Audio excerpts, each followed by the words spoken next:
আমাদের সামনে উপস্থিত। এখন প্র্যাকটিক্যালি আমাদের ছোট বাচ্চারা পড়িয়ে দেখাবে কি করতে হয়, কিভাবে কি করতে হয়, পুরো বিষয়টা। আশা করি আপনারা মনোযোগের সহিত দেখবেন। আসসালামু আলাইকুম ওয়া রাহমাতুল্লাহি ওয়া বারাকাতুহু। একটি সুখ সংবাদ শুলপুর মুসলিম পাড়া নিবাসী জনাব আব্দুল করিম মিয়ার ছেলে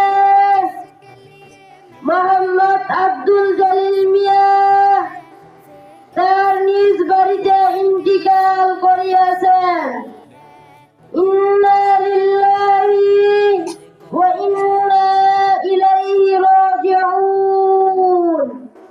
মরহুমের জানাজার নামাজ এখন শুলপুর বাইতুল উলুম মাদ্রাসার মাহফিলে অনুষ্ঠিত হইবে। আমরা আমাদের পরিচয় দিচ্ছি, আমরা ছাত্র, আমাদের মাদ্রাসার নাম শুলপুর বাইতুল উলুম মাদ্রাসা। আমরা জানাজার নামাজের জামাত পড়িতেছি। জানাজার নামাজের তিনটি কাজ ফরজ। এক, নিয়ত করা।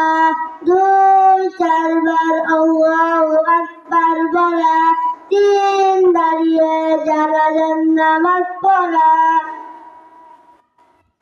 জানাজার নামাজের তিনটি কাজ সুন্নাত। প্রথম, তাকবীরের পর সানা পড়া।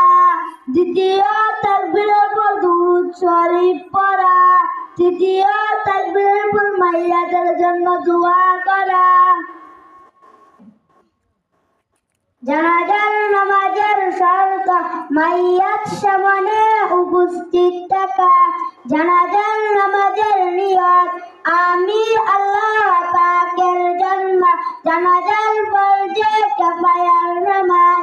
4, তাকবীরের সহিত ইমাম মাইয়া আদায় করতেছি এবং এই মাইয়াতের জন্য দোয়া করতেছি। আল্লাহু আকবার। সুবহানাক আল্লাহুম্মা ওয়া বিহামদিকা ওয়া তাবারাকা ইসমুকা ওয়া তাআলা জাদ্দুকা ওয়া জাল্লা সানাউকা ওয়া লা